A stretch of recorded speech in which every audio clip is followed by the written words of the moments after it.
할렐루야. 굳게 믿지 아니하면 굳게 서지 못하리라. 이라는 제목으로 함께 말씀을 나누고자 합니다.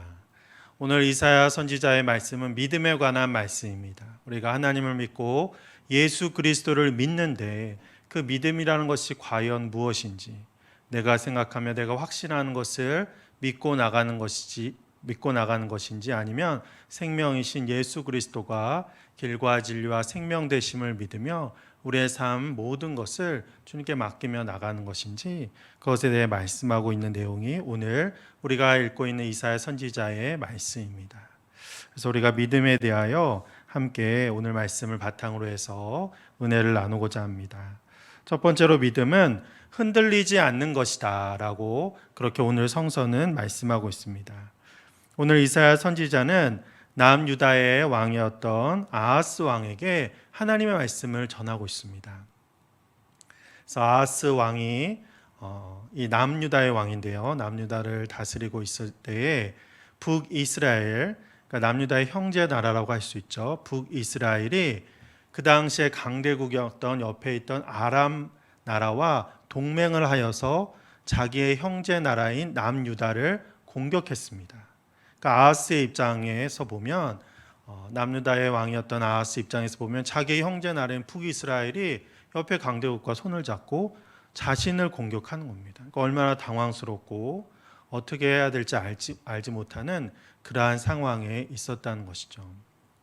그래서 두려움 속에 오늘 말씀에 보면 2절 말씀에 보면 왕의 마음과 그의 백성의 마음이 숲이 바람의 흔들림 같이 흔들렸더라 라고 말씀하고 있습니다. 그렇죠. 같은 민족인데, 같이 하나님을 섬기며 하나님을 따르던 같은 민족인데 북이스라엘이 바로 남유다를 공격하는데, 또 북이스라엘만 공격하는 것이 아니라 옆에 강대국과 공격을 하니 남유다로서는 너무나 고통스러운 그러한 순간이었다라고 하는 것입니다. 그래서 그들의 마음이 이렇게 흔들리고, 절대적으로 군사력이나 인구로나 국력으로나 어디로 봐서도 이러한 공격을, 북이스라엘과 아람의 동맹의 공격을 막을 길이 남유다에게는 없었다는 것이죠.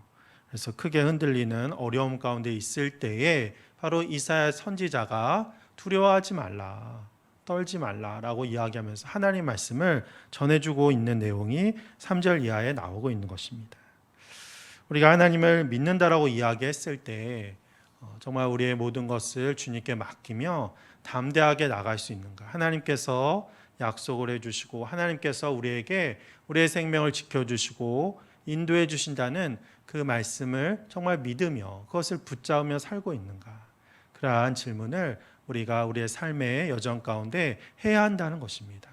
오늘 이 아하스 왕 역시 이러한 굳건한 믿음, 내가 정말 하나님을 의지하고 있는가, 내가 정말 하나님의 말씀을 붙잡고 있는가라고 하는 분명한 확신이 없었기 때문에, 분명한 믿음이 없었기 때문에 상황에 따라서 북이스라엘과 아람이 공격했을 때 그러한 절대절명의 상황 속에 그가 하나님 말씀을 잊어버리고 두렵고 떨리는 마음으로 숲이 바람에 흔들린 것과 같이 그 마음이 흔들렸다라고 성서는 말씀하고 있는 거죠.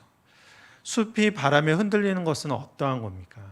우리가 바람이 논이나 이렇게 큰 장애물이 없을 때는 물론 바람의 소리가 크게 들리지만 그냥 지나가는 소리죠. 지나가는 소리로 그렇게 들리게 됩니다. 근데 숲이라고 하는 큰 나무도 있고 많은 것들이 있는 그러한 가운데를 바람이 지날 때는 정말 하늘이 무너지는 것과 같은 그러한 충격을 보이게 되는 거죠. 왜냐하면 그 나무들도 서로 부닥치게 되고 많은 장애가 있지만 그만큼 바람의 힘이 더 세기 때문에 그것들을 무너뜨리면서 쓰러뜨리면서 정말 큰 소리를 내면서 그렇게 바람이 지나가는 것입니다. 그래서 오히려 하나님의 말씀을 믿지 못하는 그러한 마음이 우리 가운데 있고 하나님을 의지하는 마음이 그것을 방해하는 장애물이 더 크게 섰을 때 우리의 믿음이 더 크게 흔들릴 수밖에 없다라고 하는 거죠. 이 아하스 왕은 사실은 하나님의 약속의 말씀을 가지고 있는 그러한 사람입니다. 이 아하스 남유다의 왕들은 하나님께서 다윗의 그 자손들은 계속해서 그 왕위를 이어가도록 하시겠다라고 다윗에게 또한 그의 후손들에게 약속을 하셨습니다. 다윗의 아들들이 계속 왕위를 이어간다는 말은 다시 말하면 그 나라, 남유다라고 하는 나라를 하나님께서 지켜주신다는 그러한 약속의 말씀인 거죠. 그 왕이 있기 위해선 나라가 있어야지 왕이 있는 거니까 왕을 계속해서 세워질 수 있도록 인도해 주시고 지켜주신다는 말씀은 그 나라를 지켜주신다는 그런 말씀입니다. 다시 말하면 비록 북이스라엘과 아람이 공격했다가 할지라도 그것이 너무나 큰 상대이고 어떻게 할지 모르는 그런 어려움 속에 있다고 할지라도 그 하나님의 약속의 말씀을 붙잡았다고 한다면 하나님이 우리의 선조 다윗을 통해서 우리를 지켜주시겠다고 약속하셨지. 비록 이러한 상황은 어렵고 힘들지만 하나님께서 약속을 하셨으니 하나님께서 말씀하셨으니 그 말씀을 붙잡고 나가야지. 이렇게 만약에 아하스가 고백하며 믿음의 선포를 하였다고 한다면 두려움에 떨지 않고 숲이 바람에 흔들리는 것과 같이 그렇게 아파하지 않고 주님을 의지하며 나아갈 수 있었다라고 하는 것입니다. 그래서 믿음이라는 것은 하나님의 약속을 붙잡고 흔들리지 않는 것입니다. 어떠한 상황과 어떠한 형편 속에서도 내가 감당할 수 없는 어려움과 아픔이 있다고 할지라도 하나님께서 나에게 주신 약속이 있다고 한다면 내 생명을 살려주시고 우리의 생명을 구원의 길로 인도해 주신다는 그 약속이 구체적으로 나에게 확신으로 다가올 수 있다고 한다면 우리가 흔들리지 않고 그 말씀을 붙잡고 나갈 수 있다라고 하는 것입니다. 바로 이사야 선지자가 이 약속의 말씀을 아하스 왕에게 해주고 있는 것입니다. 4절 말씀을 보면 이렇게 말씀하죠. 그에게 이르기를 너는 삼가며 조용하라. 르신과 아람과 르말리아의 아들이 심히 노할지라도 이들은 연기나는 두 부지깽이 그루터기에 불과하니 두려워하지 말며 낙심하지 말라라고 말씀하고 있는 겁니다.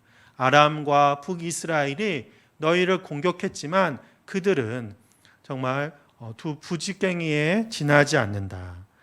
연기나는 두 부지깽이. 그러니까 두 개. 그러니까 이스라엘과 아람이니까 두 개죠. 그러니까 두 부지깽이라고 이야기하는데 그 한 나라를 부지깽이. 부지깽이는 이제 불쏘시개 하듯이 이제 불에 타고 남은 그 나무를 이야기하는 거죠. 그러니까 꺼져가는 그 나무를 이야기하는 겁니다.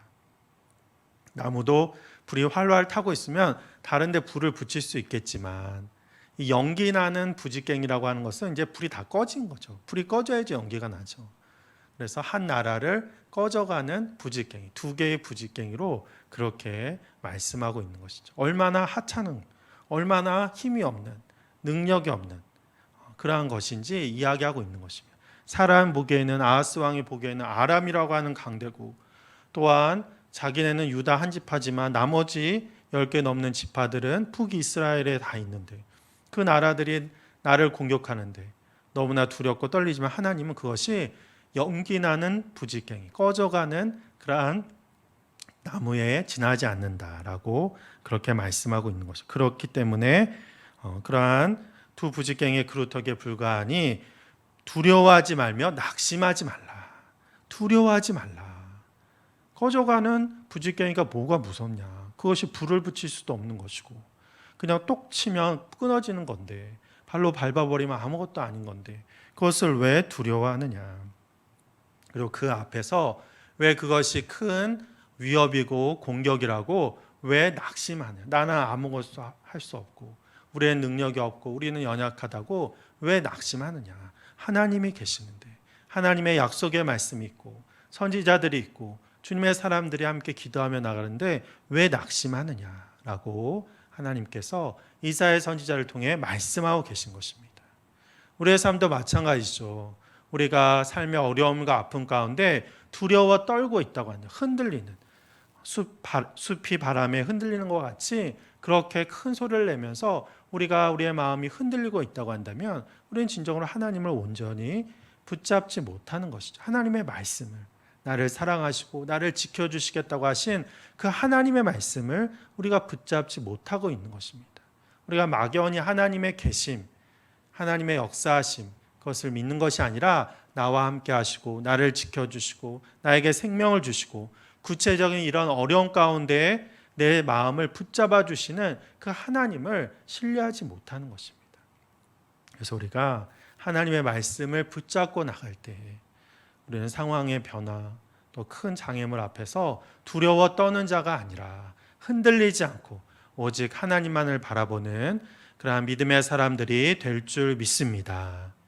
또한 믿음이라고 하는 것은 오늘 말씀에서 이야기하는 것과 마찬가지로 하나님만이 유일한 해답이다라고 고백하는 것이라고 말씀하고 있습니다. 이사야 선지자는 이 아하스 왕에게 이야기를 하죠. 이 말씀을 하나님의 약속을 다시 상기시키면서 그러기 때문에 하나님만을 의지하라.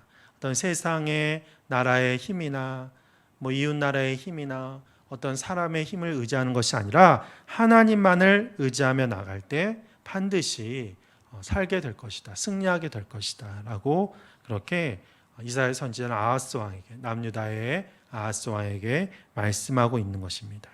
그래서 8절에 보면 대저 아람의 머리는 다메섹이요 다메섹의 머리는 르신이며 65년 내에 에브라임이 패망하여 다시는 나라를 이루지 못할 것이며. 그래서 여기서 에브라임은 북이스라엘을 이야기합니다. 그래서 북이스라엘이 65년 내에 멸망할 것이다. 그래서 실제로 이 이사야 선지자의 선포가 있은 후에 얼마 되지 않아서 이 북이스라엘은 멸망하게 되는 것이죠. 하나님께서는 사실은 이스라엘 전체를 하나님의 나라로 세워주시고 하나님의 뜻을 이루고자 했지만 타락한 그런 왕들이 북이스라엘을 다스리게 되고 결국 하나님은 북이스라엘을 패망의 길로 그렇게 하기로 선택하신 것입니다. 그래서 그것이 이루어지게 되는데 그러한 과정 가운데 북이스라엘이 남유다를 공격하지만 너희는 무사하고 바로 북이스라엘이 멸망하게 될 것이다 라고 말씀하고 있는 것입니다. 그래서 다른 것 의지하지 말고 하나님의 말씀 붙잡고 나를 의지해라, 하나님을 의지해라 라고 말씀하고 있는 것입니다. 그런데 역사적으로 불행하게도 이 아하스와 그 남유다의 왕들은 하나님만을 의지하지 못했습니다. 하나님만을 의지했다면 하나님의 말씀대로 북이스라엘이 패망되고 남유다는 하나님의 약속의 말씀이 있기 때문에 계속 그 나라를 유지할 수 있었을 것입니다. 하지만 그렇지 못했기 때문에 하나님만을 의지하지 않고 다른 외세를, 다른 나라를 의지했는데 그 나라가 바로 아수르죠. 아수르를 의지했습니다. 아수르가 북이스라엘을 멸망시켰는데 그 아수르를 오히려 의지한 겁니다. 그래서 사실은 이 남유다가 아수르를 의지하고 아수르와 동맹을 맺음으로써 북이스라엘이 멸망되게 된 거죠. 그리고 이 남유다도 결과적으로는 아수르를 멸망시킨 바벨론에 의해서 멸망하게 됩니다. 그래서 하나님의 약속을 믿고 기다렸다고 한다면 이 남유다는 하나님이 물론 이사야 선지자를 통하여 남유다도 처음은 패망시키겠다고 하시겠지만 남은 자를 통하여 다시 회복시키시겠다. 그래서 사실은 남유다도 회복시키고자 하는 그러한 뜻이 계셨는데 이러한 믿음의 행위를 보이지 못했기 때문에 하나님의 말씀을 끝까지 붙잡지 못했기 때문에 결과적으로 남유다도 멸망하게 되는 것입니다. 그래서 믿음이라고 하는 것은 하나님만을 유일한 해답으로 붙잡고 나가는 것을 이야기하는, 하나님만을 의지하는 것을 이야기하는 겁니다. 하나님도 해답이고 세상 물질도 해답이고 세상 권력도 해답이고 이렇게 하나님과 세상 양쪽에 다리를 걸치고 나가는 것이 믿음이 아니라고 하는 거죠. 믿음은 내가 어떠한 위협을 당할 때에 하나님이 나를 보호해 주신다는 그런 어떤 보험으로 드는 것이 아니라고 하는 것입니다. 절대적으로 하나님이 아니면 내가 살 수 없습니다. 하나님만을 의지하며 하나님이 진정한 유일한 해답이라고 고백하며 나가는 것이죠. 바로 남유다에게 하나님이 이것을 요구하셨고 특별히 아하스 왕에게 이사야 선지자를 통하여 이 말씀을 하신 것인데 이 남유다 또 아하스 왕은 그렇지 못하고 다른 것을, 다른 외세, 아수르라고 하는 외세를 의지했기 때문에 결과적으로 멸망의 길에 들어설 수밖에 없었던 것입니다. 그래서 이러한 것을 방지하고자 이사야 선지자는 이렇게 9절에서 말씀하죠. 만일 너희가 굳게 믿지 아니하면 너희는 굳게 서지 못하리라. 이 하나님의 말씀을 굳게 믿지 못하면, 하나님만을 굳게 신뢰하지 못하면 너희는 이 어려움 속에서, 적의 공격 속에서, 또한 흔들리는 이 아픈 현실 속에서 너희가 굳게 서지 못할 것이다. 너희가 멸망하게 되고 쓰러지게 되고 낙심할 수밖에 없게 될 것이다 라고 말씀하고 있는 것입니다. 그래서 우리의 상황은 계속 변화되고 어려움이 있는 것이 우리의 삶이라고 이야기할 수밖에 없는 상황 속에서 그럼에도 불구하고 우리가 하나님의 말씀을 또 하나님만이 유일한 답이라고 고백하며 나갈 때 우리는 굳은 믿음으로 주님을 의지하며 나갈 수 있다는 것이죠. 무리를 걸으시는 예수님을 보고 제자들도 처음에는 두려워했습니다. 왜냐하면 예수님인지 알지 못했기 때문에. 하지만 예수님께서 그 두려워하는 제자들에게 나다, 너희의 스승인 예수다라고 그렇게 말씀하셨기 때문에 이제 그 두려움이 사라지게 됩니다. 그런데 다른 제자들은 거기서 끝났다라고 하는 거죠.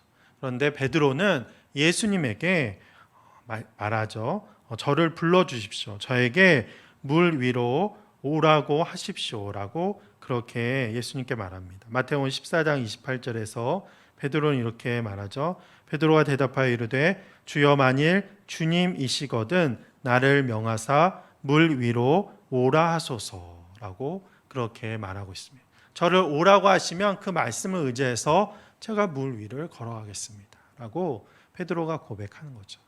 그래서 예수님께서는 오라라고 말씀하시고 그 말씀을 의지해서 베드로가 예수님을 바라보며 걸어갔을 때는 물 위를 걸었다고 하는 것입니다. 믿음이라고 하는 것은 어떤 상황과 형편을 바라보지 않고 예수님만을 바라보는 것이죠. 예수님만을 의지하며 나가는, 예수님의 말씀만을 붙잡는 것. 상황과 형편 속에 흔들리지 않고 물이 요동치며 파도치지만 흔들리지 않고 주님만을 바라보는 것이 바로 믿음이라고 할 수 있는 것입니다. 그런데 물 위를 걸어갔을 때 이제 바다니까 바람이 부니까 요동을 친 거죠. 그랬을 때 베드로가 예수님을 바라보지 못하고 예수님만 바라봐야 되는데 예수님을 바라보지 못하고 자기 아래 물 위를 바라봤을 때 두려움이 다시 생긴 거죠. 그래서 물 아래로 떨어지게 되는 거죠. 그랬을 때 예수님은 베드로에게 말씀하고 있습니다. 마태복음 14장 31절에서 보면 믿음이 작은 자여 왜 의심하였느냐라고 말씀하고 있는 거죠. 믿음의 반대말은 이제 불신이죠. 불신이고 또한 걱정과 염려와 의심이라고 할 수 있습니다. 그래서 우리가 삶을 살아가면서 우리 상황은 계속 변화될 수밖에 없고 요동치는 그런 어려움이 우리의 삶 가운데 있다라고 하는 거죠. 그럼에도 불구하고 주님께서는 우리에게 말씀만을 붙잡고 나가라. 주님만을 바라보며 나가라. 우리가 세상을 바라보면 더 요동치고 더 흔들리고 더 낙심할 수밖에 없기 때문에 주님을 바라봤을 때 주님만이 해결책이며 주님만이 우리의 모든 것 되십니다. 길과 진리와 생명 되십니다. 라고 그렇게 고백하면 주님만을 붙잡았을 때 우리는 그러한 어려움을 이겨나가고 굳건한 믿음 가운데 설 수 있다라고 하는 것입니다. 그런데 악한 세력은 먼저는 우리의 환경을 요동치게 만든다는 거죠. 흔들리게 만들고 그래서 두려움을 갖게 만들고 그래서 내가 정말 주님만을 바라보는 것이 맞는가? 그래도 조금은 세상을 의지하고 내 경험을 의지하고 내 연륜을 의지해야 되지 않는가? 이러한 의심을 갖게 만든다고 하는 것입니다. 하지만 이러한 것은 우리가 하나님을 의지하지 못하고 세상을 의지하며 나가는 것, 또한 내가 이해할 수 있는 것만을 의지하며 나가는 것은 그 자체가 교만이라고 하는 거죠. 우리가 어떻게 크신 하나님의 그 계획을, 그 섭리를 다 알 수 있겠습니까? 우리가 아무리 많은 지식을 가지고 아무리 많은 경험이 있다고 할지라도 크고 놀라우신 하나님의 그 뜻을 우리는 다 이해할 수 없다라고 하는 것이죠. 때로는 이해가 되지 않는다고 할지라도 그것이 주님의 사랑이 나에게 비춰주는 그러한 말씀이라고 한다. 또 내가 살고 또 우리 이웃들이 사는 그러한 말씀이라고 한다면 그 말씀 가운데 그 말씀을 온전히 신뢰하며 나가야 한다는 것입니다. 그래서 토마스 아퀴나스는 믿음에 대해서 이렇게 말하죠. 믿으면 설명이 불필요하고 믿지 않으면 설명이 불가능하다라고 그렇게 말하고 있습니다. 그래서 믿으면 설명이 불필요하고, 그죠? 믿으면 설명이 불필요하죠. 주님께서 십자가에 달려 나를 위해 죽으셨다라고 하는 것을 믿는다고 한다면 왜 그랬는지 그러한 이유들을 설명할 필요가 없는 것입니다. 반대로 믿지 않으면 아무리 많은 설명을 해도 그것이 마음에 다가오지 않는다는 것, 설명이 불가능하게 된다는 것이죠. 그래서 믿음도 하나님의 은혜로 우리에게 주시는 것입니다. 그래서 믿어지는 것이죠. 우리가 주님의 말씀을 내가 붙잡는다고, 물론 우리가 주님의 말씀을 묵상하며 읊조리며 삶에 적용하며 믿고자 애쓰며 나가지만, 하지만 사실은 믿어지게 하시는 주님의 은혜가 있어야 한다는 것입니다. 또한 내 삶을 뒤돌아봤을 때 내 삶의 여정 가운데 하나님이 역사하신 그 일들을 내가 잊지 않고 기억하며 나간다고 한다면 그 믿음을 굳게 붙잡을 수 있다라고 하는 거죠.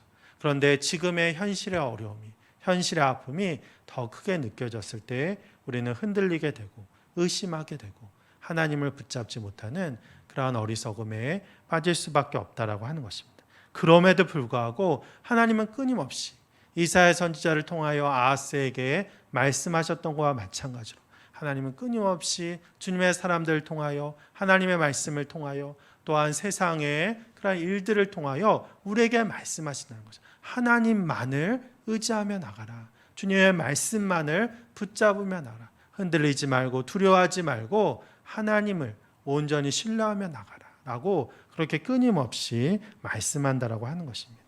그래서 이 말씀을 우리가 붙잡으며 나갈 때 우리는 두려워 떠는 자가 아니라 믿음에 굳게 서는 자가 되었을 때 우리는 흔들리지 않고 굳게 서는 그런 우리들이 될 줄 믿습니다. 그래서 굳게 믿지 아니하면 굳게 설 수 없다. 우리가 영적 싸움을 싸워 나가면서 믿음의 삶을 살아간다는 것은 그렇게 녹록한 일이 아닙니다. 우리가 이것도 좋고 저것도 좋고 이렇게 살아가면 좋겠지만 그렇게 영적 싸움은 할 수 없다는 것이죠. 철저하게 주님을 의지하고 말씀을 의지하고 주님의 뜻을 온전히 내 마음속에 온전히 품으며 나갔을 때 우리는 진정으로 믿음 위에 굳게 서는, 그래서 하나님께 영광을 돌리는 그러한 자가 될 수 있는 것입니다. 그래서 굳게 믿지 아니하면 굳게 설 수 없다. 이 아하스 왕에게 하신 그 말씀이 바로 오늘 우리에게 주신 말씀을 믿으며 굳은 믿음으로, 진정한 주님이 우리를 부르시는 그 믿음으로 굳게 서는 주님의 백성들이 되시기를 간절히 축원합니다. 믿음이 곧 능력이며 믿음이 곧 주님의 사랑임을 고백하며 믿음 가운데 주님의 그 사랑의 음성을 귀 기울이며 나가시는, 그래서 굳게 설므로 영적 싸움에 승리하시는 우리 성도님들이 되시기를 간절히 축원합니다.